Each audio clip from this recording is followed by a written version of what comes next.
If I skip some, Mom can eat more, right? In the biting cold of a dark, silent night, that question echoed, not from a hardened adult, but from a frail little girl whose eyes were too old for her age. The man standing in front of her, a powerful mafia boss feared by an entire city, suddenly froze. Not because he was afraid, but because for the first time in his life, he didn't know what to do. A child who should have been asking for food was instead learning how to give her share away. A simple, innocent question, cutting straight into a past he had buried for years. Why would a little girl think like that, and what would happen when he discovers the truth behind those eyes? This story will change everything. If this story touched your heart, take a moment to reflect on the quiet power of kindness, especially when no one else chooses to show it. Share your thoughts in the comments, and tell us where you're watching from. Which city and country are you in, and what time is it there right now? It's always amazing to see how stories like this connect people from all over the world. If moments like this remind you of the beauty of humanity, please like the video and subscribe to our channel so you don't miss more powerful stories that celebrate compassion, courage, and the simple acts of kindness that can change life. October 2025. Chicago's South Side carried the bite of early autumn wind through cracked sidewalks and sagging chain-link fences. Streetlights flickered like dying stars above rows of weathered brick tenements, their windows patched with cardboard and duct tape against the coming cold. In one such building, on the third floor of a walk-up that smelled perpetually of damp plaster and yesterday's takeout, Sarah Thompson huddled on a thin mattress, pulled close to the radiator. The heat had been off for 3 days. Landlord said the boiler needed parts, but everyone knew the money went elsewhere. Sarah was 32, though. The lines around her eyes and the hollows in her cheeks made her look a decade older. Her dark hair hung limp, unwashed for lack of hot water. She wore the same faded gray hoodie every day, sleeves frayed at the cuffs, the zipper broken, so she pinned it shut with a safety pin. Her jeans were 2 sizes too big now, cinched with a length of rope because belts cost money she didn't have.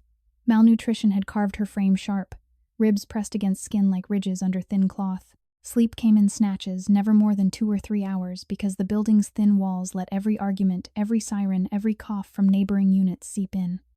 Last night, a neighbor's baby had cried for hours. Sarah had lain awake, staring at water stains on the ceiling, feeling the familiar ache of helplessness settle deeper into her bones. Beside her on the mattress lay her 11-year-old daughter, Lily. The girl slept curled tight, knees to chest, one small hand clutching the edge of a threadbare blanket that had once been bright blue but now was mostly gray. Lily's face was pale, cheeks sunken, dark circles bruising the skin beneath her eyes. She was small for her age, too small, her wrists fragile as bird bones. Breakfast that morning had been half a stale granola bar split between them and tap water from a plastic jug. Lily never complained. She simply watched her mother with those wide, serious hazel eyes, and said in her soft, careful voice, "It's okay, Mama. We'll be fine." Sarah's heart twisted every time she heard that phrase. Fine. The word felt like a lie she told herself to keep breathing. Downstairs in the narrow lobby where the mailboxes hung crooked and the fluorescent bulb buzzed overhead, a black Cadillac Escalade idled at the curb. Tinted windows reflected the sodium glow of the streetlights. The driver, a broad-shouldered man in a dark suit, stood outside, scanning the sidewalk with practiced vigilance. Inside the vehicle sat Vincent Russo, known on these streets simply as Vinny. 52 years old, fair-skinned, born and raised in Chicago's Little Italy, before the family business pulled him into shadows most people never saw. He wore a charcoal wool overcoat over a tailored navy suit, crisp white shirt open at the collar. A heavy gold watch gleamed on his wrist. Cufflinks caught the light, simple, expensive, understated. Everything about him spoke of control of power earned through decades of calculated decisions. Yet beneath the tailored fabric and steady gaze, something gnawed at him. A scar ran along his left side, hidden now but never forgotten, an old bullet wound from a betrayal 20 years earlier. The pain came in waves, sharp and hot, reminding him of nights spent bleeding in back alleys of choices that cost lives. Guilt lived there too, quiet but relentless faces. He couldn't save promises. He hadn't kept a life built on fear instead of trust. He told himself the empire he commanded, legitimate trucking companies on paper, protection rackets, and quiet influence beneath, kept order in neighborhoods the city ignored. But late at night, alone in his River North penthouse with floor-to-ceiling windows overlooking the glittering lake, the lie tasted bitter. Today, he had come here for business. The building was one of many he owned through shell companies, low-rent properties that generated steady cash while providing cover. He needed to speak with the superintendent about overdue repairs before winter set in. Complaints had reached him: no heat, leaking roofs, families freezing. Vinny didn't like loose ends. Loose ends cost money. Worse, they cost lives. He stepped out of the Escalade coat, flapping in the wind, and entered the lobby. The superintendent, a nervous man named Carlos, waited near the mailboxes, twisting a set of keys. Mr. Russo, Carlos began, voice low. I told them the parts are on order. Vinny raised a hand. Fix it. Today. No excuses. Carlos nodded quickly and scurried away. Vinny turned toward the stairwell, intending to check the upper floors himself. That was when he saw her. Sarah was descending the stairs slowly, one hand on the railing for balance, the other carrying a small plastic bucket with cleaning supplies. A rag, a half-empty bottle of generic disinfectant, a worn scrub brush. She wore rubber gloves that were too big, slipping down her thin wrists. Her sneakers, once white now gray, had holes in the soles. Cardboard inserts peeked through. She moved with the careful steps of someone conserving every ounce of energy. Behind her trailed Lily school backpack slung over one shoulder, the straps frayed. The girl clutched a library book to her chest like a shield. Her coat was too light for the weather, thin denim zipper, missing a tooth. Vinny stopped. Something in the sight of them, mother and daughter both so fragile against the cold concrete, stirred an old ache in his chest. He had seen poverty before. He had caused some of it. But this was different. The girl's eyes met his for a fraction of a second, wide, curious, unafraid, and then dropped politely. Sarah noticed him then. She froze mid-step, bucket swinging slightly. Recognition flickered across her face, not personal, but the instinctive wariness of someone who knew powerful men meant trouble. Excuse me, she said, voice soft, almost a whisper. Polite, timid, the tone of someone who had learned long ago that loud words invited consequences. Vinny stepped aside to let them pass. As Sarah moved by the bucket, bumped his leg. A small bottle of cleaner tipped out and rolled across the cracked tile. Sarah gasped. I'm so sorry. She bent quickly to retrieve it. Her knees cracked audibly. She winced but didn't complain. Lily knelt beside her, small hands scooping the bottle before it rolled farther. Vinny watched. The scene unfolded in slow motion. The mother's trembling fingers, the child's quiet efficiency, the way they moved as one-unit survival honed into instinct. He crouched without thinking, picking up the scrub brush that had fallen. Their hands brushed hers, ice-cold, his warm from the car heater. Sarah jerked back as if burned. I didn't mean she started. It's fine, Vinny said, voice low, steady. He handed her the brush. Up close, he saw the exhaustion etched into her face, purple shadows under her eyes, lips chapped and cracked from dehydration. Lily stood silently watching him with that same careful gaze. No fear, just assessment. Vinny felt exposed under those eyes, as if she saw straight through the suit, the watch, the reputation. Sarah straightened, clutching the bucket to her chest like armor. We were just going to clean the office downstairs. The leasing office. They pay cash. Vinny knew the leasing office. One of his properties. He paid the cleaners next to nothing, barely enough for bus fare. You're the regular, he asked. Sarah nodded. 3 times a week. Sometimes more if they need it. He glanced at Lily. She comes with you. School's out early today, Sarah said quickly. She stays quiet. Helps sometimes. Vinny's jaw tightened. A child in a cleaning job. He had rules, unspoken but firm about kids. No exposure, no risk. Yet here they were. Something shifted inside him, sharp, unexpected. Not pity. Deeper. A memory surfaced unbidden, his own mother years ago, scrubbing floors in a downtown hotel so he could eat. The shame of it. The helplessness. He pushed the memory down. Wait here.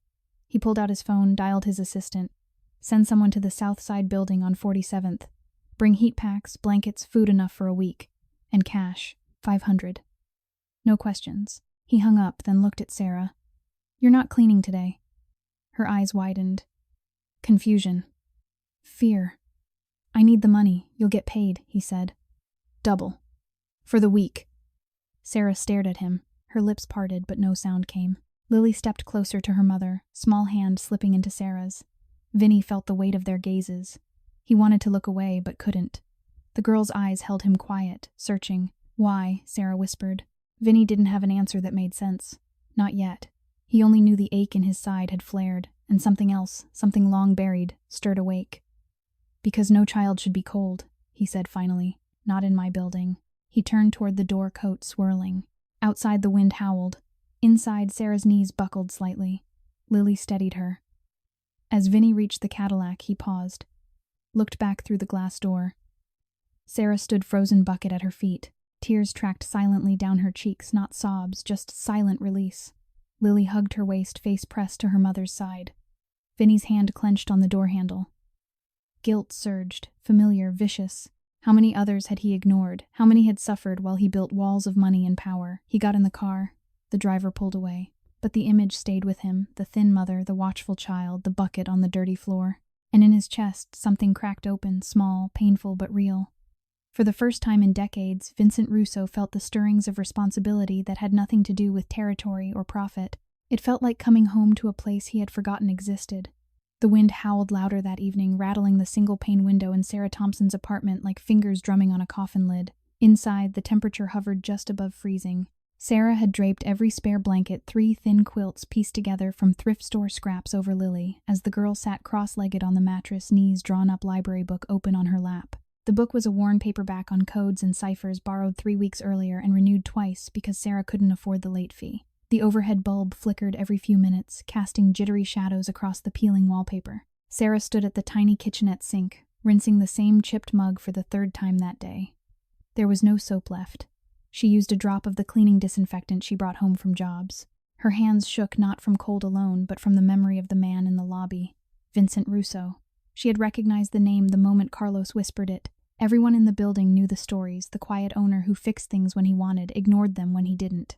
A man who could evict 50 families with 1 phone call, or keep the heat on for the winter with another.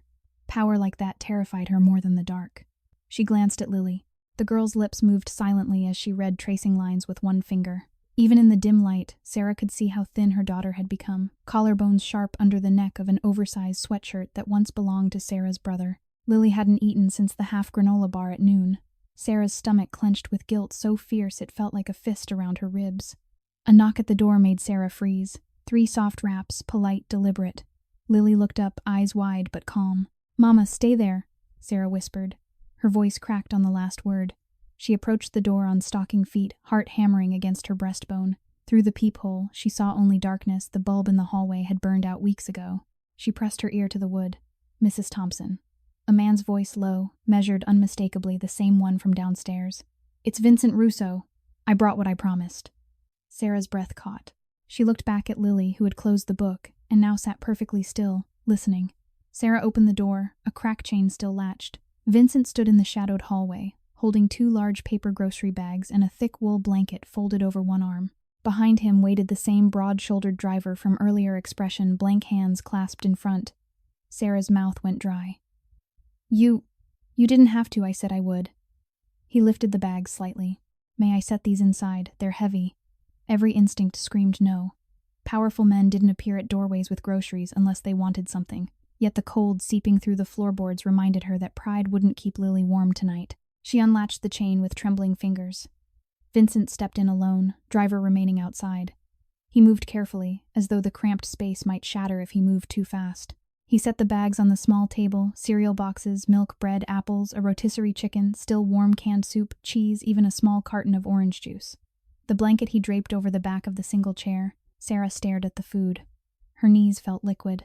She hadn't seen this much in the apartment at one time in months. Vincent's gaze swept the room mattress on the floor, single bulb cracked window sealed with tape, and something flickered across his face. Not pity, recognition. A shadow of an old wound reopening. "Thank you," Sarah managed. Her voice was barely audible. But why? Vincent didn't answer immediately. He looked at Lily instead. The girl had risen to her feet. She stood beside the mattress, small hands clasped in front of her, studying him with that same quiet intensity from the lobby.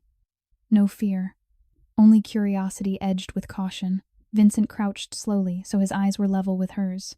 "You're Lily, yes, sir," she answered softly.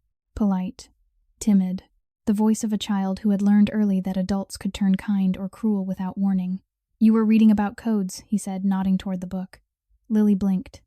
"Yes, sir. It's interesting. People hide things in words so other people can't find them." Vincent's mouth twitched, not quite a smile. "They do. Sometimes the hiding hurts more than the secret." He straightened the movement, pulling at the scar beneath his shirt. Pain lanced through his side, sharp enough to steal his breath for a second. He masked it, but Lily noticed. Her eyes flicked to his side, then back to his face. Sarah stepped between them instinctively. "She's just a child, Mr. Russo. She doesn't mean anything by it." "I know." Vincent's voice softened. "I'm not here to frighten either of you." Outside, tires screeched on the street below. Voices rose angry, overlapping. Sarah recognized one Tommy Vega, the local collector for a rival crew that had been pressing the building for protection money Vincent's people had long claimed as territory. Vega's crew had grown bolder in recent months, testing boundaries. Vincent's expression hardened. He moved to the window, parted the curtain an inch. Down on the sidewalk, 4 men surrounded an older tenant, Mr. Alvarez, pushing him against the brick wall. One held a fistful of the man's coat. Vega's voice carried up through the cracked pane. "Tell your landlord his time's up. We collect tonight or we start collecting furniture." Sarah's stomach dropped. Mr. Alvarez was 73, lived on Social Security, couldn't afford the extra $200 they demanded. She had seen him cry once when they took his television. Vincent turned back to Sarah. "Stay inside. Lock the door." "You're going down there." Sarah's voice rose despite herself. Fear, confusion, a sudden dizzying surge of something like hope. "I own this building," he said simply. "That makes it my problem." He left without another word. Sarah locked the door, then sank onto the mattress beside Lily. The girl pressed close, small body trembling, not from cold now, but from the tension radiating off her mother. Minutes stretched into eternity. Then shouts erupted outside, sharp, overlapping, but no gunshots, no screams of pain. Only raised voices, the sound of footsteps retreating fast, car doors slamming. Silence returned, broken only by the wind. A knock, 3 soft raps again. Sarah opened the door. Vincent stood there, coat unbuttoned, breathing steady, but eyes dark with something unreadable. In his hand he held a small envelope. "Mr. Alvarez won't be bothered again," he said. "Not by them." Sarah took the envelope with shaking hands. Inside 10 crisp $100 bills. Her vision blurred. "I can't." "You already did," Vincent interrupted gently. "You opened the door." Lily stepped forward, then barefoot on the cold linoleum. She looked up at Vincent. "You made them leave," she said quietly. "You didn't yell. You just talked." And they listened. Vincent crouched again. "Sometimes words are the strongest weapon. You already know that." Lily nodded once, solemn. Sarah watched the exchange, heart tearing in 2 directions at once. Terror that this man, wealthy, powerful, dangerous, had stepped into their lives. Gratitude so overwhelming it hurt to breathe. And beneath it all, a tiny, terrified spark of trust she hadn't felt in years. Vincent rose. "I'll have heat restored by morning. And food delivered weekly until things stabilize. No strings." Sarah's lips trembled. Why us? Vincent looked at Lily, really looked, and the scar in his side throbbed in time with his pulse. Because he said, voice rough with something he hadn't named, yet no child should have to wonder where the next meal comes from. "Not while I'm breathing." He turned to leave. "Wait," Lily said suddenly. Vincent paused in the doorway. Lily picked up her library book, opened it to a marked page, and held it out. "This part. It says sometimes the best code is the one nobody knows is a code. Like when someone helps without saying why." Vincent took the book, glanced at the underlined passage, then handed it back. "You're right," he murmured. "Sometimes the message is in what isn't said." He left then, footsteps fading down the stairwell. Sarah closed the door. Locked it. Leaned against it, as tears finally spilled over. Lily came to her, wrapped thin arms around her waist. "He's not like the others," Mama Lily whispered. "I can tell." Sarah held her daughter tight, rocking slightly. Inside her chest, suspicion warred with something warmer, brighter, more terrifying than fear. Hope. Across the city in the back of the Escalade, gliding toward the glittering skyline, Vincent Russo pressed a hand to his side. The pain was worse tonight, not from the scar alone, but from something deeper. A crack widening in the armor he had worn for decades. He stared out at the lake lights dancing on black water. A child's voice echoed in his mind. "You made them leave." And beneath the guilt, the remorse, the endless calculations of power, a new feeling burned, fierce, protective, almost violent in its intensity. He didn't know her story yet, didn't know she carried his blood, but he knew one thing with bone-deep certainty. Whatever it took, no one would hurt that girl again. Not while he lived. October 11th, 2025, dawned gray and merciless over the south side.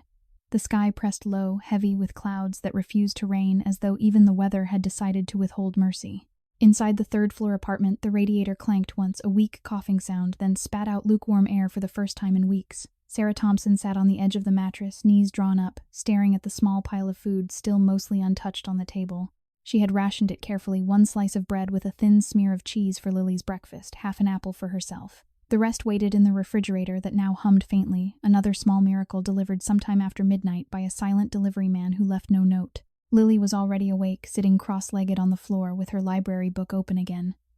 She had not asked for more food. She never did. Instead, she traced diagrams of substitution ciphers with her finger lips moving silently as she worked out patterns. Sarah watched her daughter and felt the familiar tear inside her chest widen another fraction, an ache so constant now it had become part of her breathing.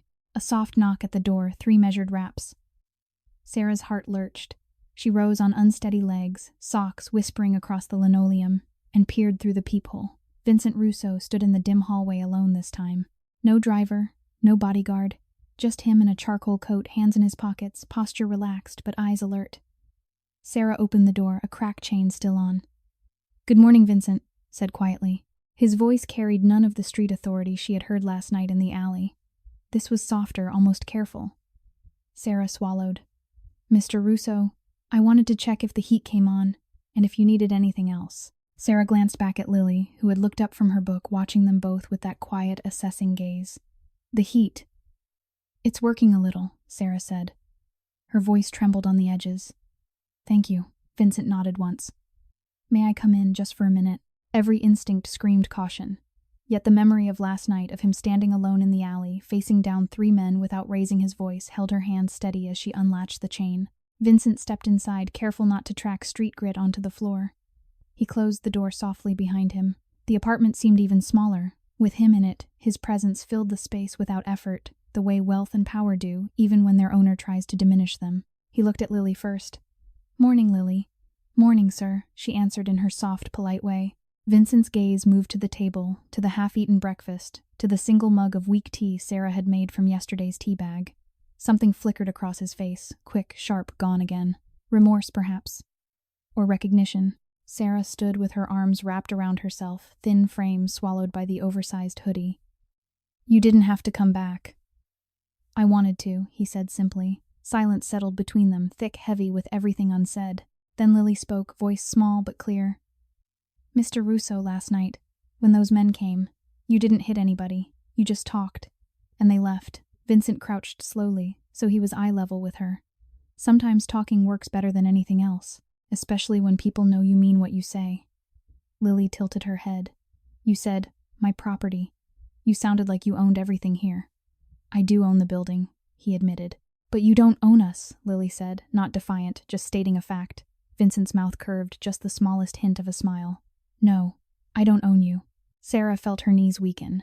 She reached out blindly, hand finding the back of the chair for support. The room tilted slightly. She blinked hard against sudden dizziness. The idea that this man, this wealthy, dangerous man, would stand in her crumbling apartment and speak to her daughter as though she were someone important. It was too much, too kind, too terrifying. Vincent rose. "Sarah," he said gently, "you're shaking."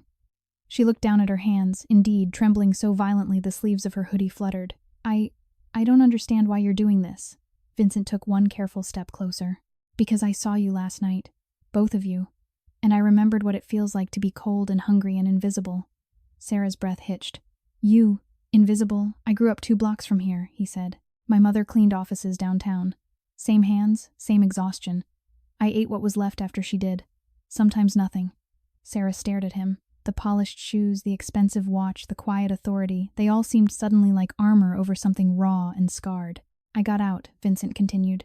"I built something, but I never forgot what it was like before. And I swore no kid in my buildings would go through what I did." Lily watched him intently. Then she stood, walked to the table, picked up the remaining half apple, and held it out to him. "You should eat too," she said softly. "You look tired."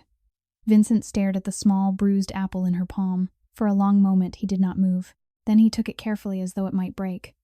"Thank you," he murmured. He did not eat it. He simply held it, thumb brushing the skin as though memorizing the texture. Sarah felt something inside her crack, wide open, painful, blinding. Trust surged through her like fever, burning away suspicion in waves, so intense she swayed on her feet. She had spent years teaching herself not to hope. Hope was dangerous. Hope got you hurt. Yet here it was, rising unstoppable, fierce and terrifying. Outside tires screeched again, closer this time. Voices rose sharp and angry from the street below. Vincent's head snapped toward the window. He crossed the room in 3 strides, parted the curtain an inch. 2 cars had blocked the Street Vega's crew again, this time with reinforcements. 6 men, one holding a tire iron loosely at his side. They were shouting up at the windows, names called out like threats. Sarah's stomach plummeted. "They're back." Vincent turned to her. "Stay inside. Lock the door. Don't open it for anyone but me." Sarah grabbed his sleeve without thinking, thin fingers clutching expensive wool. "Don't go down there alone." Vincent looked at her hand on his arm, then at her face. Something raw flashed in his eyes, protectiveness so fierce it bordered on pain. "I won't be alone," he said quietly. "But I need you safe. Both of you." He gently disengaged her hand, then knelt in front of Lily again. "If anything happens," he told her, You take your mama to the back stairwell, go to the basement laundry room, hide behind the dryers. No one looks there. Lily nodded solemnly. Vincent stood. He reached into his coat, pulled out a small card, plain white, only a phone number embossed in black, and pressed it into Sarah's palm. If you need me, he said, call, anytime. Sarah clutched the card like a lifeline. Vincent left door clicking shut behind him with quiet finality. Sarah locked it, leaned her forehead against the wood. Her body shook so violently she slid to the floor. Lily came to her, wrapped thin arms around her shoulders. He's coming back, Mama, Lily whispered. I know he is. Down on the street, Vincent walked straight into the knot of men. They turned as one. Tire iron glinted under the gray sky. Vincent stopped 10 feet away, hands loose. Coat open. You don't learn, he said calmly. The man with the tire iron stepped forward. This ain't your corner anymore, Russo. Vincent's voice never rose. It's my building, my tenants. Walk away. Silence stretched, electric, dangerous. Then Vega himself pushed through the group, smirking. You think one night makes you a hero. We'll be back tomorrow. And the day after. Vincent met his eyes. You come back, you deal with me. Not them. He waited. Vega laughed short, harsh. Then he jerked his head. The group backed off slowly, grudgingly. Vincent did not move until their cars peeled away. Only then did he look up at the third-floor window, where a small face peered through the curtain. He lifted his hand again, small wave. Inside, Sarah watched through the glass, tears streaming silently. The card burned in her palm, and in her chest, the last wall of suspicion crumbled. Overwhelming, burning trust flooded in, terrifying in its intensity. She sank to her knees, clutching Lily close. For the first time in years, Sarah Thompson allowed herself to believe, really believe, that someone might care enough to keep them safe. And downstairs, Vincent Russo pressed a hand to his side where the scar screamed in protest. The pain was nothing compared to the storm inside him. He looked up at the window one last time. A fierce, possessive love had taken root in his heart, sudden, violent, undeniable. He would protect them, whatever the cost. October 12th, 2025, brought the first real frost of the season to Chicago's South Side. The temperature hovered just above freezing all morning, turning the breath of every passerby into short white clouds that vanished almost instantly. Inside the third-floor apartment, the radiator now produced steady, if weak heat enough to keep the worst of the chill at bay. Sarah Thompson sat at the small table with a cup of real coffee in front of her, the first she had tasted in months. The grocery delivery Vincent had arranged the night before included a small bag of ground beans and a cheap drip machine still in its box. She had stared at it for 10 full minutes before daring to open it, fingers trembling as though the act itself might summon consequences. Lily sat opposite her, eating oatmeal, made with whole milk instead of water. The girl's cheeks had the faintest hint of color for the first time in weeks. Yet Sarah could not enjoy the sight. Every swallow of coffee tasted like guilt. She kept glancing at the white card on the table, Vincent's phone number embossed in simple black. She had not called. She could not bring herself to. A knock, 3 soft raps came at 11 o'clock. Sarah rose slowly, legs unsteady from too many nights of shallow sleep. Through the peephole she saw Vincent again, this time carrying nothing but a small paper bag. No entourage. No visible weapon. Just him. She opened the door. Morning, he said quietly. May I speak with you both for a few minutes? Sarah stepped aside. The disparity hit her harder today, his polished leather shoes against her cracked linoleum, his cashmere scarf against her threadbare hoodie, his calm presence against her constant trembling. She felt small, exposed, humiliated in a way that had nothing to do with clothing, and everything to do with the sudden, unbearable contrast between his world and hers. Vincent entered, nodded politely to Lily, then waited until Sarah closed the door. I've arranged for the landlord to fix the windows next week, he began. Double pane. Should cut the draft in half. Sarah's throat tightened. You don't have to, I know I don't. He met her eyes. I want to. Lily watched from the mattress book closed in her lap. She looked at Vincent with quiet curiosity, then at her mother with something close to pleading. Sarah wrapped her arms around herself. Why are you doing all this? Really, Vincent exhaled slowly. Because I can, and because I should have done it sooner for more people. The simplicity of the answer tore at Sarah. She wanted to believe it. God, how she wanted to. But years of disappointment had taught her that kindness from powerful men always carried a hidden price. Before she could respond, a sharp shout rose from the street below, angry overlapping voices. Sarah moved instinctively to the window. Vincent followed. In the narrow street, 3 of Vega's men had cornered Mr. Alvarez again. This time they had his grocery cart tipped on its side cans, rolling into the gutter. One man held the old man by the collar, while another rifled through his coat pockets. Sarah's hand flew to her mouth. They're taking his money. He just got his check yesterday. Vincent's jaw tightened. Without a word, he turned toward the door. Sarah grabbed his sleeve, thin fingers digging into wool. Don't. Please. They'll hurt you. Vincent looked down at her hand, then gently covered it with his own. His palm was warm, steady. They won't. He left. Sarah locked the door behind him, then pressed her forehead to the wood. Her heart hammered so hard she felt dizzy. She slid to the floor, knees buckling. Lily came to her immediately, small arms wrapping around her shoulders. He'll be okay, Mama Lily whispered. He's strong. Down on the street, Vincent walked straight toward the group. Vega's men saw him coming and stiffened. Mr. Alvarez looked up, eyes wide with fear and fragile hope. Vincent stopped 5 feet away. Let him go, he said, quiet, even tone. The man holding Alvarez laughed. Or what, Russo? You gonna talk us to death again? Vincent did not answer with words. He simply waited. The silence stretched until it became its own pressure. One of the men shifted nervously. Boss said we collect today. Your boss isn't here, Vincent replied. I am. Another beat of silence. Then the man released Alvarez. The old man stumbled backward, clutching his coat. Vincent stepped forward, picked up the spilled cans one by one, placed them back in the cart. No hurry. No anger visible on his face. Only calm certainty. Vega's men watched, uncertain now. Vincent straightened. Tell Tommy this ends now. No more visits. No more threats. Or the next conversation won't be this polite. The men exchanged glances. Then without another word, they backed away, disappearing around the corner. Vincent helped Mr.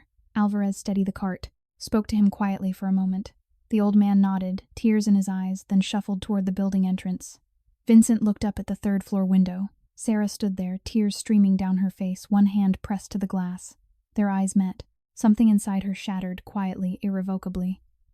She turned away from the window, sank onto the mattress, pulled Lily close.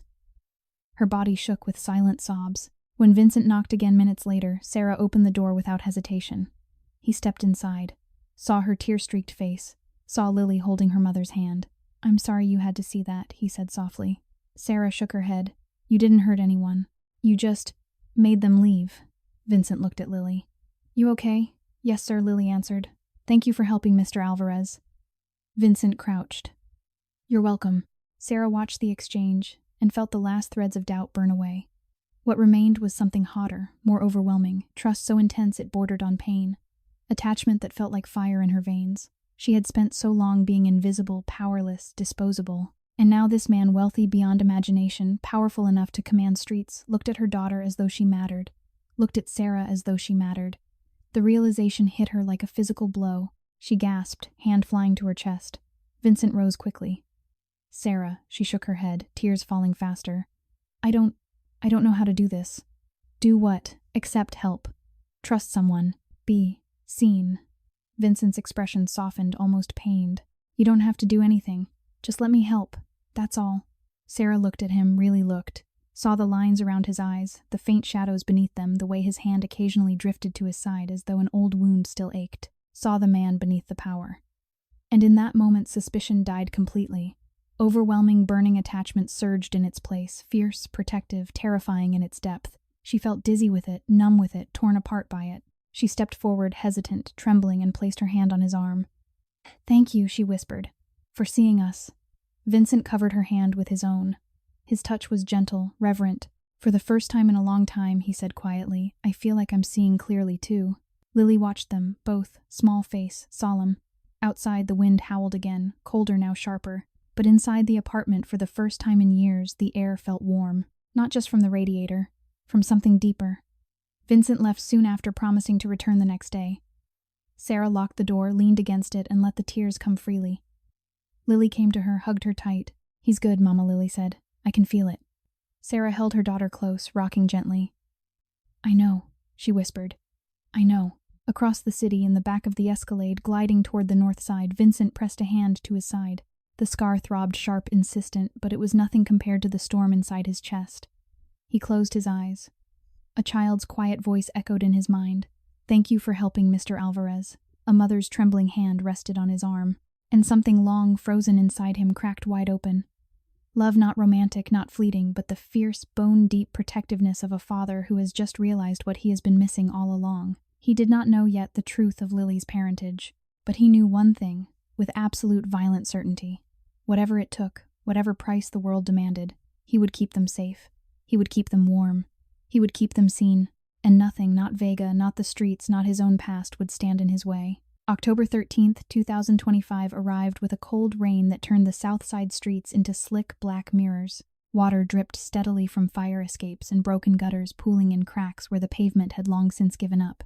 Inside the third-floor apartment, the radiator maintained a low, steady hum, reliable now, almost comforting, but the air still carried the faint, musty smell of years of damp. Sarah Thompson sat on the mattress with her back against the wall, knees drawn up, watching Lily sleep. The girl lay curled on her side, one small hand tucked under her cheek, breathing slow and even for the first time in months without the faint wheeze of cold air in her lungs. Sarah had not slept. Not really. She had dozed in fits, waking every hour to check the locks, to listen for footsteps on the stairs, to stare at the white card on the table that now felt like both anchor and weight. The food Vincent had provided lasted longer than she expected, because she portioned it with surgical care, half a sandwich for Lily at lunch, a few crackers for herself at dusk. Her own hunger had become background noise, a dull roar she could almost ignore. What she could not ignore was the ache in her chest that grew sharper with every hour Vincent did not appear. She hated herself for it, for needing him already, for allowing hope to root so deeply after so many years of ripping it out by the roots. At 7:43 in the evening, the knock came 3 measured raps, softer than before. Sarah rose on legs that felt hollow. She opened the door. Vincent stood there, coat dripping rain, hair damp and darkened at the temples. In his arms he carried a large insulated bag and a folded stack of thick towels still in their plastic wrapping. "May I come in?" he asked quietly. Sarah stepped aside without a word. He entered, set the bag on the table, placed the towels beside it. From the bag he withdrew 2 large thermoses, a container of hot soup, fresh bread wrapped in foil, and a small electric kettle still in its box. "The soup is chicken noodle," he said. "From a place on Michigan Avenue. Still hot." Sarah stared at the food. Steam curled from the thermos spout when he unscrewed the lid. The smell hit her like a physical force, rich broth, carrots, celery noodles, soft and perfect. Her knees buckled. She caught herself on the table edge. Vincent moved quickly, one hand steadying her elbow. His touch was light, careful but warm through the thin sleeve of her hoodie. "Sit," he murmured. She sank onto the chair. Lily stirred on the mattress, sat up blinking sleep from her eyes. "Mr. Russo," the girl whispered. Vincent smiled, just a small curve of his mouth. "Evening, Lily." Hungry Lily nodded, sliding off the mattress and padding over barefoot. She looked at the food, then at her mother's face, wet with sudden tears Sarah had not realized were falling. Vincent opened the container of soup, ladled it into 2 bowls he had brought. He handed one to Lily first. The girl took it carefully, cradled it in both hands like something precious. "Thank you, sir," she said softly. Vincent poured a second bowl, set it in front of Sarah. She stared at it. Steam rose and blurred her vision. "I can't keep accepting this," she whispered. "You're not accepting charity," Vincent said quietly. "You're accepting help. There's a difference." Sarah lifted the spoon. Her hand shook so badly broth sloshed over the rim. She set the spoon down again, pressed both palms flat against the table. Vincent watched her in silence for a long moment. Then he pulled the other chair close and sat close enough that she could smell rain on his coat and the faint cedar of his aftershave. "I know what it feels like," he said. "To be given something and wait for the catch. To eat and wonder if it's the last meal before everything disappears again." Sarah looked at him, really looked. Raindrops still clung to his lashes. His eyes were dark, shadowed, carrying a weight she could almost feel. "I was 8, he continued. "My mother lost her job cleaning offices downtown. We had nothing for 3 weeks. I remember standing in line at the church soup kitchen, stomach so empty it hurt to breathe. A man in a nice coat handed me a bowl and said, 'God bless you, son.' I hated him for it. Hated that he could leave, and I had to stay." Sarah's throat closed. Tears spilled over. Vincent reached out slowly, giving her time to pull away, and covered her trembling hand with his own. "I swore I'd never be that man," he said. "The one who gives and walks away. But I became something worse. I built walls so high I couldn't see the people on the other side anymore." Lily had finished her soup. She set the bowl down carefully, wiped her mouth with the back of her hand, then moved to stand between them. Small fingers rested on Vincent's sleeve. "You're not walking away," she said quietly. Vincent looked down at her. Something raw flashed across his face, pain so sharp it stole his breath for a second. "No," he murmured. "I'm not." Sarah felt the world tilt. The room narrowed, until there was only the 3 of them, the steam from the soup, the soft patter of rain against the window, the warmth of Vincent's hand still covering hers. Trust burned through her, now fierce and unstoppable, mingling with terror and gratitude in a storm so violent she could barely breathe. She turned her hand over, slowly trembling, and laced her thin fingers through his. Vincent's grip tightened just enough to steady them both. Lily watched them, then leaned against her mother's side. The moment stretched quiet, condensed, almost holy. Then a sharp crash from the street below shattered it. Glass breaking, shouts, tires squealing. Vincent was on his feet in an instant. He crossed to the window, parted the curtain. In the alley behind the building, two of Vega's men had smashed the side mirror off an old sedan belonging to Mrs. Ramirez on the second floor. They laughed as they kicked at the door panels, metal denting under heavy boots. Sarah rose, clutching the table edge. "They're going to break everything." Vincent turned to her. "Stay here. Keep the door locked." Sarah shook her head, voice cracking. "You can't keep doing this alone." "I'm not alone," he said. "I have you trusting me. That's more than I've had in years." He left before she could speak again. Sarah locked the door, sank to the floor with Lily in her arms. The girl pressed close, small hands clutching Sarah's hoodie. Down in the alley, Vincent walked out the back door into the rain. The two men turned. One sneered. "Back for more." Russo Vincent stopped 10 feet away, rain streaming down his face. "You're damaging property I own," he said calmly. The second man laughed.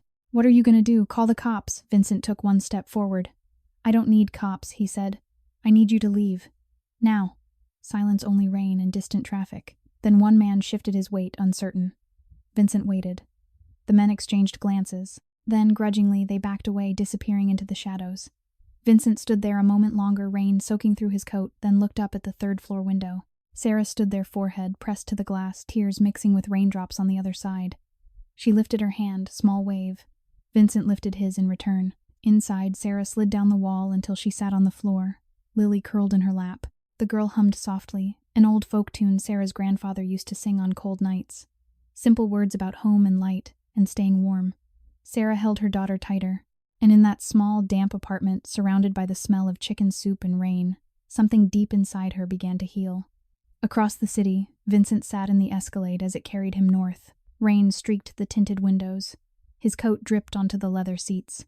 He pressed a hand to his side. The scar burned hotter tonight than it had in years, but the pain felt distant compared to the fire in his chest. A child's small hand on his sleeve, a mother's trembling fingers laced through his, a quiet hum in the dark. He closed his eyes. Love, fierce, paternal, overwhelming, surged through him like a tide he could no longer fight.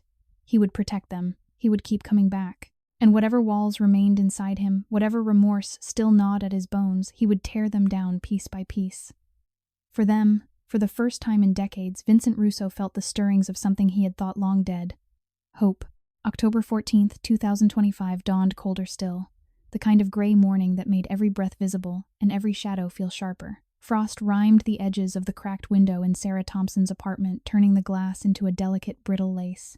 The radiator continued its steady, low hum, now a constant companion rather than a miracle, but the warmth barely reached the corners where damp had lived for years. Sarah sat on the mattress with her back to the wall, knees drawn tight to her chest, watching Lily at the small table. The girl was carefully copying lines from her library book onto a single sheet of notebook paper she had torn in half to make it last longer. Her pencil moved in slow, deliberate strokes. Every letter formed with the concentration of someone who knew paper was not infinite. Sarah had not eaten breakfast. She had saved the last slice of bread for Lily, claiming her stomach was still full from last night's soup. The lie sat heavy in her throat. Malnutrition had carved deep hollows beneath her cheekbones. Her hands shook when she tried to hold a cup steady. Sleep had come in fragments again, never more than 20 minutes at a stretch, because every creak of the building made her bolt upright, certain Vega's men had returned. The fear never quite left her now. It lived under her skin like a second heartbeat. A soft knock, 3 familiar raps came at 9:17. Sarah rose, legs unsteady, and opened the door. Vincent stood there in a dark wool coat collar turned up against the cold.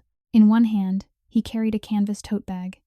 In the other, a small paper sack from a bakery 2 neighborhoods over. Raindrops still clung to his hair from the walk up the stairs. "Morning," he said quietly. "I brought something warm." Sarah stepped aside. The disparity struck her harder each time he appeared. The clean lines of his coat against the peeling paint of her doorframe.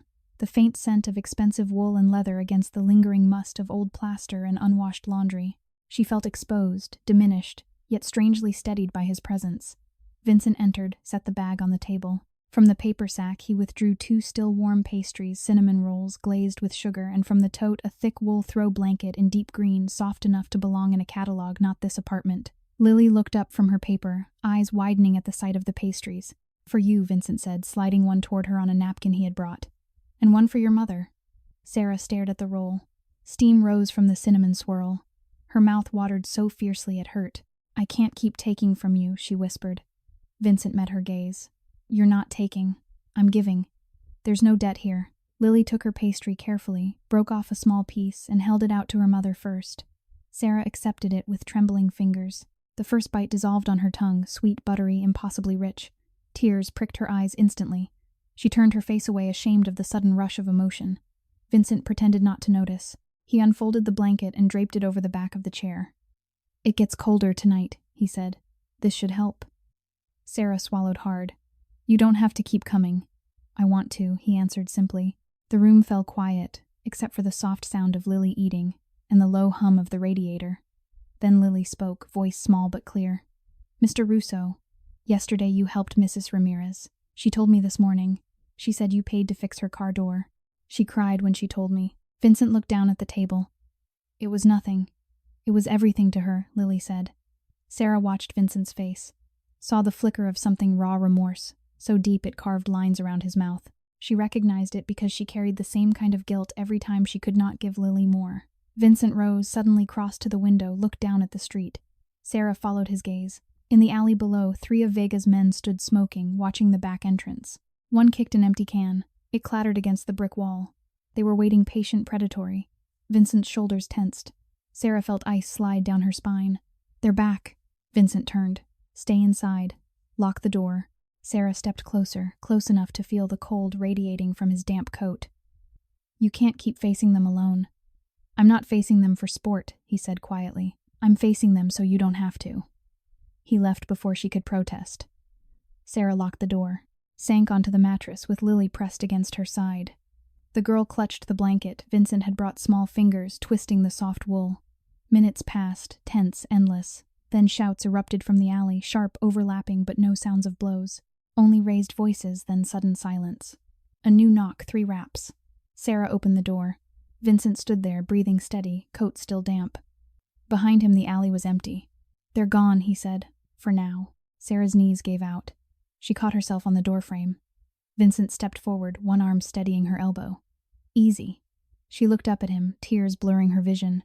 "You keep coming back. You keep making them leave." "Why?" Vincent's voice dropped to a near whisper. "Because I see you, Sarah. I see Lily. And I can't unsee you anymore." Lily came to the door, then blanket wrapped around her thin shoulders like a cape. She looked up at Vincent. "You're cold," she said softly. "Come inside." "Sit." Vincent hesitated only for a second, then stepped fully into the apartment. Sarah closed the door behind him. He sat on the single chair. Lily climbed onto the mattress beside her mother, but her eyes never left Vincent. Sarah watched him, really watched. Saw the faint tremor in his hands when he thought no one noticed. Saw the way his gaze lingered on Lily with something almost like longing. Saw the man beneath the power, the wealth, the reputation. And in that quiet moment, rain tapping the window, radiator humming, cinnamon lingering in the air, something shifted irreversibly. Vincent looked at Sarah. "I used to think power meant control, walls, distance. But sitting here, I realize I've been starving myself of the only thing that ever mattered." Sarah's breath caught. "What's that being needed?" he said. "Being trusted. Being human." Tears spilled down Sarah's cheeks, silent, unstoppable. She reached out, placed her thin hand over his. Vincent turned his palm up, laced their fingers together. Lily watched them both, then leaned forward and placed her small hand on top of theirs. The 3 hands stacked, one large and steady, one trembling but warm, one tiny and trusting. The room went still. Outside the rain fell harder. Inside, something deep and old began to heal. Vincent stayed another hour.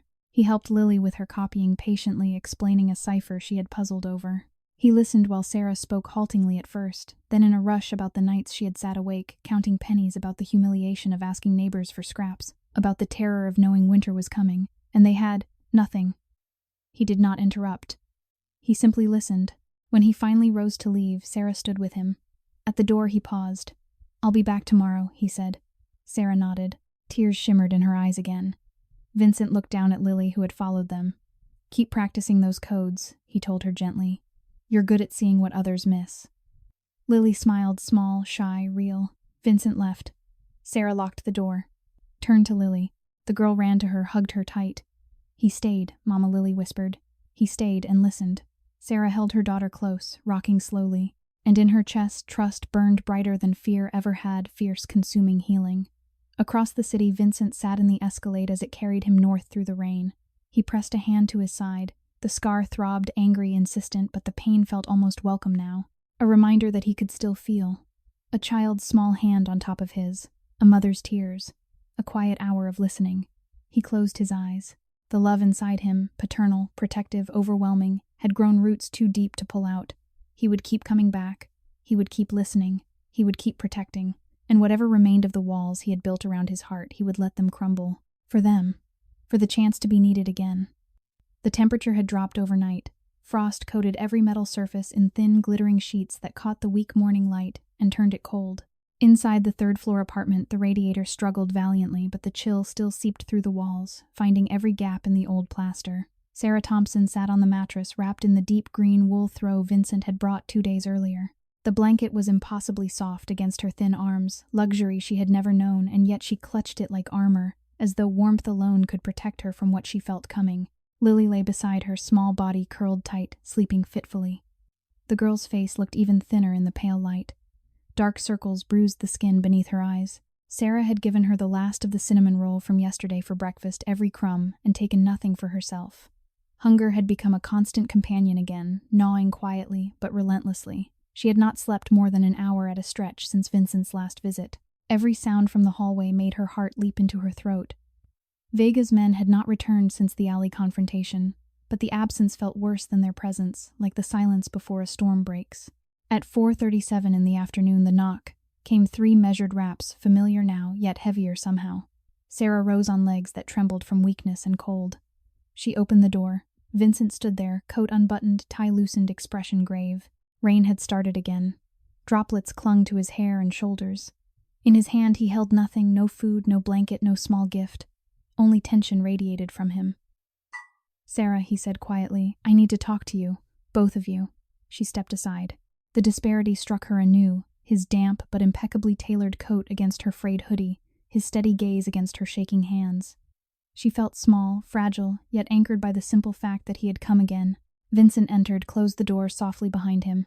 Lily woke at the sound, sat up, rubbing her eyes. "Mr. Russo," she whispered. Vincent crouched beside the mattress. "Hey, kiddo, I need you to listen carefully, okay?" Lily nodded, instantly alert. Vincent looked between them both. "Vega's crew is planning something bigger tonight. They've been watching the building. They know I've been here. They think they can use you to get to me." Sarah's breath stopped. Horror rose in her throat, cold and choking. "They're coming for us." Vincent's jaw tightened. "They might try. I'm not going to let that happen." Sarah's knees gave out. She sank onto the mattress beside Lily, pulling the girl close. "What do we do?" Vincent's voice remained calm, but the strain showed in the lines around his eyes. "I'm taking you somewhere safe tonight. My place. It's secure. No one gets in without me knowing." Sarah stared at him. "Your place. It's not charity," he said quickly. "It's protection. Until this ends." Lily looked up at her mother. "Mama, he's trying to keep us safe." Sarah's vision blurred with tears. The idea of leaving this crumbling apartment, of stepping into his world, terrified her as much as staying. Yet the thought of Vega's men breaking down the door of Lily's frightened face in the dark was worse. She nodded once, small trembling. "Okay," Vincent exhaled. "Pack what you need. We leave in 20 minutes. Sarah moved mechanically. There was little to pack: Lily's library book, the notebook paper with her copied ciphers, the few clothes that still fit the white card with Vincent's number. She folded everything into the canvas tote Vincent had left days earlier. Her hands shook so violently she dropped the book twice. Vincent helped Lily into her too-thin coat, then wrapped the green blanket around her shoulders like a cloak. When they were ready, Vincent opened the door. The hallway was empty. Too empty. They descended the stairs slowly, Sarah clutching the railing, Lily holding her mother's hand. Vincent, one step ahead. At the ground floor, the lobby light flickered once, then died. Darkness swallowed them. Vincent stopped. "Stay close." A voice echoed from the shadows near the mailboxes, low, mocking. "Going somewhere, Russo." 3 figures stepped into the faint light from the street, Vega and 2 of his men. Vega held a flashlight. The beam cut across Vincent's face. Sarah pressed Lily behind her instinctively. Vincent stepped forward, shielding them both. This doesn't involve them. Vega laughed short, harsh. It does now. You've been playing hero in my territory. Time to pay up. Vincent's voice never rose. Walk away, Tommy. Last chance. Vega took a step closer. Or what, you gonna talk us down again? Vincent's hand rested lightly on his side where the old scar lay hidden. Pain flared there, hot and sudden, but he ignored it. I don't want trouble, Vincent said, but I will end it if you force me. Silence stretched tense electric. Vega's men shifted uncertain. Sarah's heart hammered so hard she felt dizzy. She clutched Lily tighter. The girl's small body trembled against hers. Then Vega jerked his head toward the door. Get them out of here. We'll deal with Russo alone. One man moved toward Sarah and Lily. Vincent stepped into his path, fast fluid. Don't he? Said quietly. The man hesitated. Vincent looked at Vega. You want me? Fine. But they walk. Now. Vega studied him, calculating. Then he nodded once. The man backed off. Sarah felt Vincent's hand on her elbow, gentle, steady. Go, he murmured. My driver's outside. Black car at the curb. Get in. Lock the doors. Sarah looked at him, tears streaming down her face. Come with us. I will, he promised. Soon. She hesitated only a second, then pulled Lily toward the door. They stepped into the rain-slick street. The black Escalade waited engine, running headlights cutting through the dark. The driver opened the rear door. Sarah helped Lily inside, then climbed in after her. The door closed with a soft final click. Through the tinted window, she watched Vincent turn back toward the building entrance. Vega and his men waited just inside the lobby. Sarah pressed her palm to the glass. Vincent looked up, met her eyes through the rain-streaked window. He lifted his hand, small wave, same as always. Then he stepped inside. The door closed behind him. Sarah's breath caught in a sob. She pulled Lily close, rocking her gently. He'll be okay, Lily whispered. He promised. Sarah held her daughter tighter. Minutes passed, endless, agonizing. Then the building door opened again. Vincent emerged alone. He walked through the raincoat, soaked posture steady.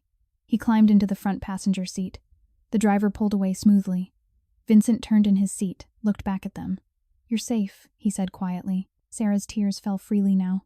What happened? Vincent exhaled. They talked. I listened. Then they left. Lily leaned forward. You didn't fight. Vincent shook his head. Didn't need to. Sometimes the truth is enough. Sarah stared at him, saw the exhaustion etched into his face, the faint tremor in his hands, the way he pressed his palm to his side when he thought no one noticed. She reached forward, hesitant, touched his shoulder. Vincent covered her hand with his own.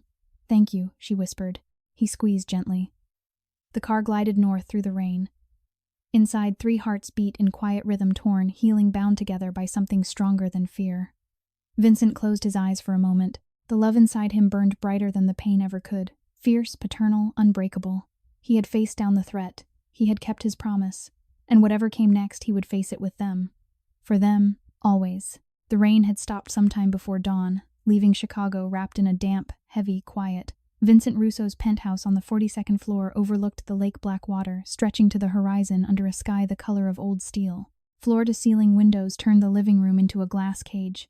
City lights glittered far below like scattered coins. The space smelled faintly of leather cedar, and the coffee Vincent had brewed at 4 a.m. because sleep refused to come. Sarah Thompson sat on the edge of a cream-colored sectional sofa, so soft it felt wrong against her thin frame. She wore one of Vincent's guest robes, thick terry cloth, pale gray, cinched tightly at the waist. The robe swallowed her. The sleeves hung past her fingertips. She had not taken it off since arriving last night. Beneath it, her own clothes still carried the faint, musty scent of the apartment she had left behind. Lily slept in the guest room down the hall, curled beneath Egyptian cotton sheets, green wool blanket pulled to her chin, library book open on the nightstand beside her. The girl had fallen asleep almost instantly after Vincent showed her the room exhaustion, finally winning after days of tension. Sarah had not slept. She stared at the city lights, hands folded in her lap, fingers twisting the robe's belt. The penthouse was silent, except for the low hum of the climate system and the occasional distant siren far below. Everything here was clean, warm, expensive. Marble floors gleamed under recessed lighting. A single abstract painting, blues and grays, hung above the fireplace. A crystal decanter sat on the bar cart untouched. The wealth pressed against her like a physical weight, beautiful, suffocating, impossible. Vincent emerged from the hallway wearing a simple black sweater and dark jeans. No tie, no coat, just him, hair still damp from a shower, faint shadows under his eyes. He carried 2 mugs of coffee. He set one on the glass table in front of Sarah, then sat in the armchair across from her far enough to give space, close enough to be present. "You didn't sleep," he said quietly. "Not a question." Sarah shook her head. Her voice came out small, hoarse. "I keep waiting for something to go wrong." Vincent leaned forward, elbows on his knees. "Nothing's going wrong tonight." She looked at him, really looked, saw the exhaustion etched into the lines around his mouth, the way his right hand occasionally drifted to his side before he caught himself. Saw the man who had stood between her daughter and danger without hesitation. Fresh tears welled. She blinked them back. Vincent watched her in silence for a long moment. Then he spoke, voice low, careful. "Sarah, there's something I need to ask you. Something that's been eating at me since the first day I saw Lily." Her heart stuttered. She clutched the mug tighter. Heat seeped through ceramic into her cold palms. Vincent exhaled slowly. "When I was 20, I was involved with someone. Briefly. Her name was Sarah too, Sarah Mitchell. We met at a diner downtown where she waitressed. It lasted 3 months. Then I got pulled deeper into the life I was trying to build. I walked away. Never looked back. I thought she was better off." Sarah's breath caught. The mug trembled in her hands. Coffee sloshed over the rim, burning her fingers. She barely felt it. Vincent continued, eyes never leaving hers. 12 years ago, almost to the day I was shot. Bad. Left me bleeding out in an alley off Halstead. I survived. Barely. The night it happened. I had just seen her one last time. She told me she was pregnant. I panicked. I left. I thought disappearing was kinder. Sarah's vision narrowed to a tunnel. The room tilted. She set the mug down with shaking hands. It clinked too loudly against the glass. Vincent leaned closer. "Lily's birthday. October 23rd. She'll be 12 this year." Sarah's lips parted. No sound came out. Vincent reached into his pocket, pulled out a folded sheet of paper hospital record dated 12 years ago, almost to the month. He had obtained it quietly through channels he did not name. He unfolded it, placed it on the table between them. Sarah stared at the document, at the name Sarah Mitchell, at the date of birth listed for the child, October 23rd. At the note in faded ink, father unknown mother, declined to provide name. Her hand moved of its own accord, touched the paper. Fingers trembled so violently the sheet rustled. Vincent's voice cracked only slightly. "I never knew if she kept the baby. I never looked. I told myself it was better that way. Safer. I was wrong." Sarah's breath came in short, painful gasps. She pressed one hand to her chest as though she could physically hold her heart together. "I changed my name," she whispered, "after you left. I didn't want anyone to find us. I didn't want her to grow up knowing what you were." Vincent closed his eyes for a second. When he opened them again, they were wet. "I'm so sorry," he said, voice raw, broken. "For every day I wasn't there. For every night you were cold. For every meal you went without. For every time Lily looked at the world and wondered why no one stayed." Sarah's tears fell freely, now silent, endless. She stared at the paper, then at Vincent, then at the hallway where Lily slept. The room spun. She swayed. Vincent moved instantly, kneeling in front of her, steadying her shoulders with gentle hands. "Sarah," she looked into his face, saw the guilt carved so deeply it had become part of him, saw the remorse that had lived in him for 12 years without a name to attach it to. And something inside her, something long, frozen, shattered. She reached out, cupped his face with both hands, thin fingers against his cheeks. Tears streamed down her own. "You didn't know," she whispered. "You didn't know." Vincent's breath hitched. "I should have looked. I should have," she shook her head. "You were scared. I was scared. We were both so young." He bowed his head, forehead resting against hers, shoulders shaking with silent sobs he had never allowed himself before. Sarah held him there, small, fragile woman, holding the powerful man, who had just realized he had a daughter he never knew. Minutes passed, quiet, condensed, devastating. Then Lily's voice, soft, sleepy from the hallway. Mama Sarah pulled back, wiped her face quickly. Vincent rose, turned. Lily stood in the doorway wearing one of Vincent's oversized t-shirts, as a nightgown green blanket draped over her shoulders like a cape. Her hair was sleep-tousled. She rubbed one eye. Vincent's knees nearly buckled. Sarah stood, walked to her daughter, knelt, took Lily's small hands in hers. "Baby, there's something we need to tell you." Lily looked between them, mother crying, father trembling. Vincent crouched slowly beside Sarah. Lily studied his face. Then quietly, solemnly, she reached out and touched his cheek the same way Sarah had. "You're crying," she said softly. Vincent swallowed hard. Yeah, kiddo, I am. Lily tilted her head. Why Vincent looked at Sarah permission plea everything at once. Sarah nodded through fresh tears. Vincent took a shaky breath. Because he said, voice cracking, I just found out. I'm your dad. Lily blinked. Once. Twice. The room went perfectly still. Then Lily stepped forward, small, hesitant, and wrapped her thin arms around Vincent's neck. Vincent froze for half a heartbeat. Then his arms came around her slowly, reverently, as though she might disappear if he held too tightly. He buried his face in her hair. Sobs shook him, deep, wrenching years of buried guilt and loss pouring out in silence. Sarah wrapped her arms around both of them. 3 bodies thin, mother, small daughter, powerful father, knelt together on marble that cost more than Sarah had earned in a decade. Outside the windows, the city glittered, cold, distant, indifferent. Inside, a family that had been broken for 12 years began quietly, painfully, miraculously to mend.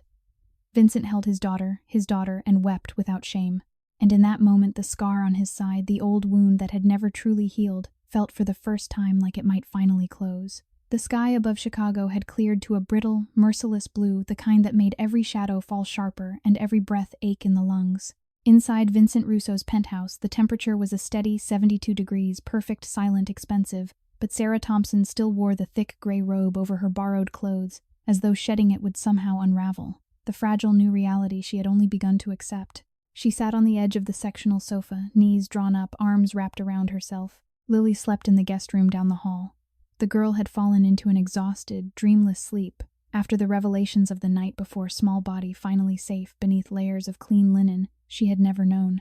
Sarah had not slept, not truly. She had drifted on the surface of consciousness, waking every few minutes to listen for footsteps, to check that Lily's breathing remained, even to stare at the glittering city far below and wonder how she had ended up here, thin, malnourished, hollow-eyed in a glass tower that cost more per month than she had earned in her entire life. The contrast burned. Every polished surface reflected her own gaunt face back at her sunken cheeks, bruised circles under her eyes, lips cracked from too many winters without chapstick. She felt like an intruder, a ghost haunting luxury she did not belong in. Vincent moved quietly through the open kitchen, brewing coffee he knew she would barely touch. He wore a charcoal sweater and dark jeans, simple clothes that still carried the quiet expense of perfect tailoring. The scar beneath his shirt throbbed steadily now, a constant reminder of the old wound and the newer, deeper one that had opened last night when he learned he had a daughter he had unknowingly abandoned. He set a mug in front of Sarah. Steam rose in delicate curls. You should try to rest, he said softly. Sarah looked up at him. Her voice came out small, cracked. I keep thinking, if I close my eyes, I'll wake up back in the apartment. Cold, alone, with nothing. Vincent knelt in front of her, slow, careful. You're not going back there. Not ever. She searched his face, saw the raw guilt still etched there, mingled now with something fiercer protectiveness, so intense it bordered on pain. Before she could speak, Vincent's phone vibrated on the glass table. He glanced at the screen. His expression changed, sharpened. He stood. Stay here. Sarah's heart lurched. What is it? Vincent did not answer immediately. He crossed to the window, looked down at the street far below. A black SUV idled at the curb, unmarked but unmistakable to anyone who knew the signs. 2 men stood beside it, watching the building entrance. Vincent's jaw tightened. Vega didn't leave last night. He waited. Sarah rose too quickly. The room tilted. She caught herself on the back of the sofa. They know we're here. Vincent turned. They followed us. Or someone told them. Horror bloomed in Sarah's chest, cold, suffocating. They're coming for Lily. Vincent crossed to her in 2 strides. Took her shoulders gently but firmly. No one touches her. Or you. I swear it. His phone buzzed again, this time a text. He read it. Face went still. They have Mia. Sarah's breath stopped. Mia, Lily's best friend from the building, the quiet 11-year-old, who had slept over once when Sarah could not afford the electric bill and the heat had gone out. The girl who had shared her last granola bar with Lily more times than Sarah could count. Where Sarah whispered. Vincent's voice was low, lethal. Abandoned factory on the south side. They want me to come alone. If I don't. They hurt her. Sarah's knees buckled. Vincent caught her, eased her back onto the sofa. Lily appeared in the hallway, then barefoot, still in the oversized t-shirt, eyes wide. Mama Sarah pulled her close. It's okay, baby. Stay here with me. Vincent knelt in front of them both. Looked at Lily. I have to go get Mia, he said quietly. I'll bring her back. Lily's lower lip trembled. They'll hurt you. Vincent cupped her small face with both hands, gentle, reverent. They won't. I promise. He stood, looked at Sarah. Stay here. Security's on every floor. No one gets past them. Sarah reached out, grabbed his sleeve. Don't go alone. Vincent covered her hand with his own. I have to. If I bring backup, they'll know. They'll hurt her. Sarah's tears fell silently. Come back to us. Vincent leaned down, pressed his forehead to hers for one long, aching second. I will, he whispered. Then he was gone, door closing softly behind him. Sarah pulled Lily into her lap, rocked her slowly. Minutes later, the penthouse security system chimed soft, polite alert. Vincent had left the building. Across the city, Vincent drove alone in an unremarkable sedan he kept for moments like this. No Escalade, no driver, just him and the gun he never carried, unless he had no choice. He left it in the glove compartment. Tonight was not about violence. The factory loomed on the south side, rusted metal, broken windows, weeds pushing through cracked concrete. Vega's SUV waited in the empty lot. Vincent parked 50 yards away, stepped out. Vega emerged from the shadows, smirking, flanked by 4 men. Mia stood between 2 of them, small wrists, zip-tied mouth, taped eyes wide with terror. A bruise bloomed on her cheek. Vincent's heart tore sharp, vicious. He forced his voice steady. Let her go, Tommy. This is between us. Vega laughed. You think you can play family man now, cute, but families are leverage. Vincent took 1 step forward. Let her go. You want me, I'm here. Vega jerked his head. 1 man shoved Mia forward hard. She stumbled, fell to her knees on the broken concrete. Vincent moved fast, instinctive, catching her before she hit the ground fully. Mia looked up at him, tears streaming. They said they'd hurt Lily next. Vincent's arms tightened around her.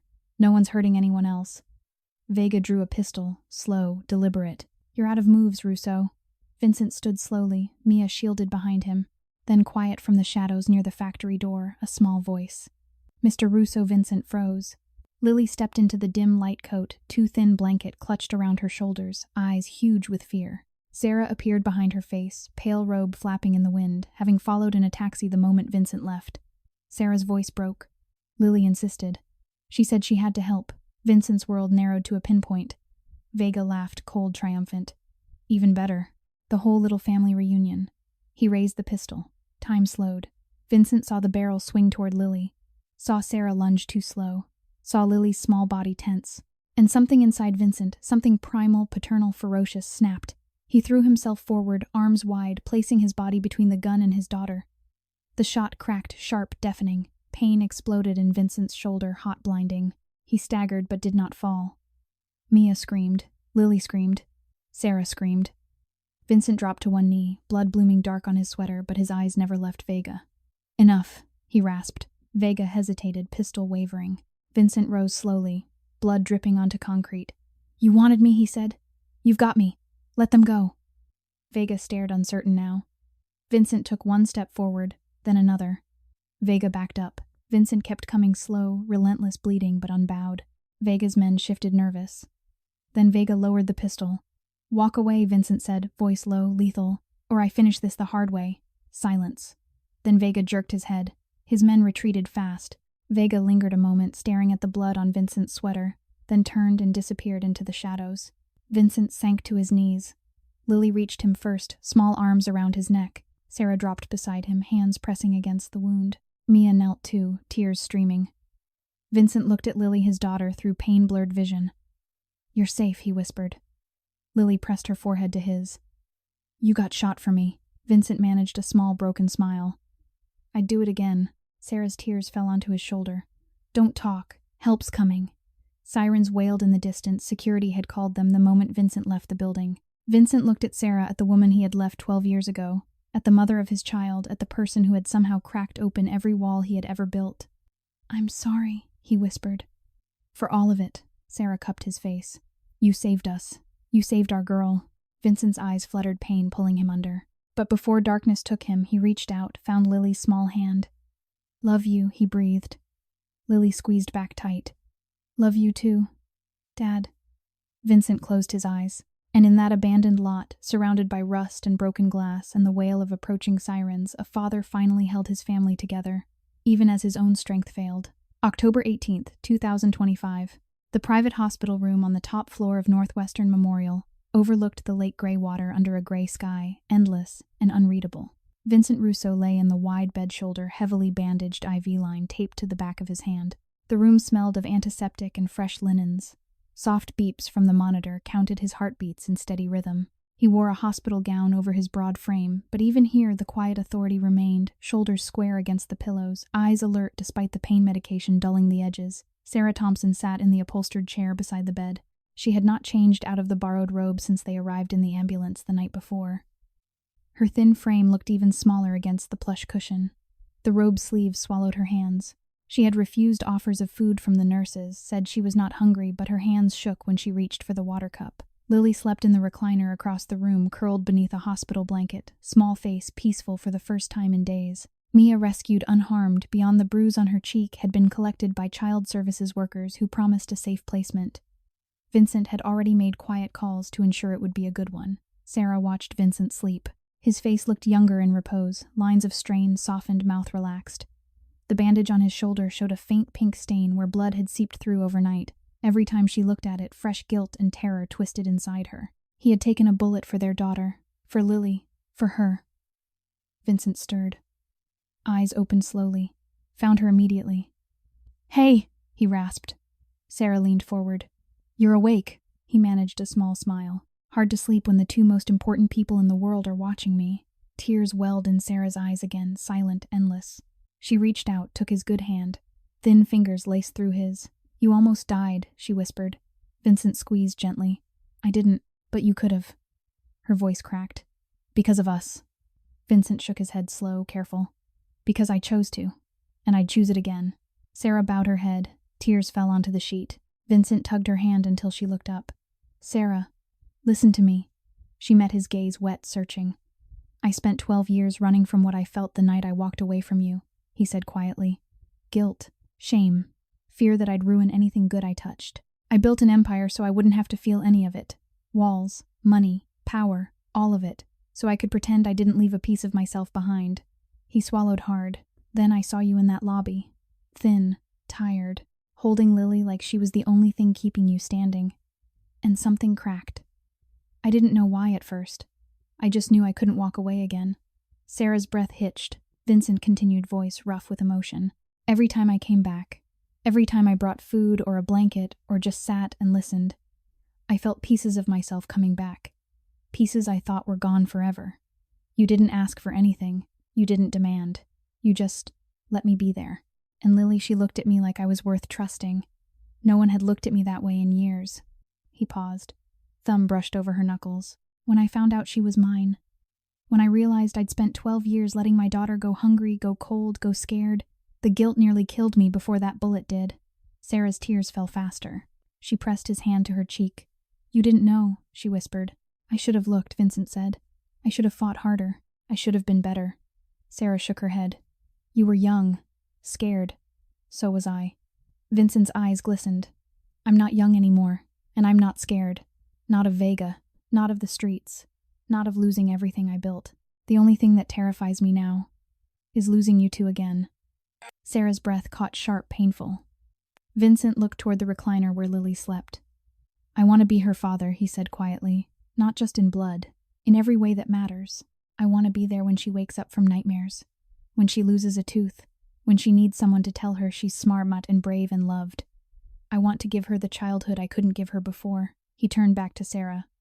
"And I want to be there for you, not as some savior with money and power, as someone who sees you, really sees you, and chooses you every day. Because you're strong, because you kept her alive when the world tried to break you both, because you never stopped believing there could be something better." Sarah's shoulders shook with silent sobs. She leaned forward, careful of his wound, and rested her forehead against his. Vincent lifted his good arm, wrapped it around her, held her close. "I'm done running," he whispered. "From the past, from feeling, from you, from us." Sarah pulled back just enough to look into his eyes. "I'm scared," she admitted, voice small, trembling. "I've never had anyone stay. Not really." Vincent brushed a tear from her cheek with his thumb. "I'm staying," he said. "I'm not going anywhere." Lily stirred then, small sound from the recliner. Sarah straightened, wiped her face quickly. Lily sat up, rubbing her eyes. Saw them mother and father hands still joined. She padded over barefoot, climbed onto the bed, carefully avoiding the IV line. Vincent opened his good arm. Lily curled against his uninjured side, small head on his shoulder. Vincent pressed a kiss to the top of her head. Hey, kiddo. Lily looked up at him. You're still here. Vincent's throat worked. Always. Lily reached for Sarah's hand, placed it on top of theirs again, 3 hands stacked once more. Sarah felt something inside her finally give way, not break, but release. Years of fear of carrying everything alone, of believing she would always be the one left behind. They unraveled in the quiet beeps of the monitor and the steady rise and fall of Vincent's chest. Vincent looked at Sarah over Lily's head. I'm getting surgery tomorrow, he said quietly. For the old wound. The one that never healed right. Doctors say they can fix it. Make the pain stop. Sarah nodded, tears shimmering again. And after Vincent continued, I'm done with the life. The cruise. The territory. All of it. I've already started moving things, legitimate businesses only. Charities. Safe homes for kids like Mia. I want to build something that doesn't leave scars. Sarah squeezed his hand. Vincent looked down at Lily. And I want to adopt Mia too, he said softly. Officially. Give her a home. A family. If she'll have us. Lily's eyes widened. Really? Vincent nodded. Really? Lily buried her face in his shoulder, small shoulders shaking with happy tears. Sarah leaned in, kissed Lily's hair, then hesitant, trembling, pressed her lips to Vincent's temple. Thank you, she whispered. For coming back. For staying. For everything. Vincent turned his head, pressed his forehead to hers again. Thank you, he answered, for letting me. The room fell quiet, only the monitor's steady rhythm and the soft sound of Lily's breathing. Outside the window, the lake stretched dark and calm. Inside, 3 hearts scarred, weary, but finally together began to beat as one. Vincent closed his eyes. The pain in his side, the old wound, the new one felt distant now. What remained was warmth, healing, redemption, and love, fierce, paternal, unbreakable, strong enough to carry them all forward. Lily's 12th birthday arrived under a pale Chicago sun that filtered weakly through high-rise windows. Vincent Russo's penthouse had been quietly transformed not with extravagance, but with care. Balloons and soft pastels floated near the ceiling. A small chocolate cake sat on the glass dining table, exactly 12 candles waiting to be lit. The scent of vanilla and fresh coffee drifted through the open space. On the marble counter rested a modest stack of wrapped gifts, one from Vincent, one from Sarah, one from Mia, who now lived in the same building 2 floors below in an apartment Vincent had purchased and furnished so she would never again feel like a guest in someone else's life. Vincent stood at the kitchen island, sleeves rolled to his elbows, carefully arranging strawberries around the cake. The scar on his shoulder still ached when the weather turned cold, but the surgery 3 days earlier had finally silenced the deeper, older wound in his side. He moved without wincing now, yet the real healing had nothing to do with stitches or medicine. Sarah watched him from the sofa, knees drawn up beneath one of Vincent's soft cashmere throws. She wore clothes that finally fit, simple jeans and a cream sweater he had bought her the week before. Her cheeks carried a faint flush of color. The hollows beneath her eyes had begun to fill. She had gained 4 pounds in the last 10 days, small, hard-won victories measured in spoonfuls of soup and nights of unbroken sleep.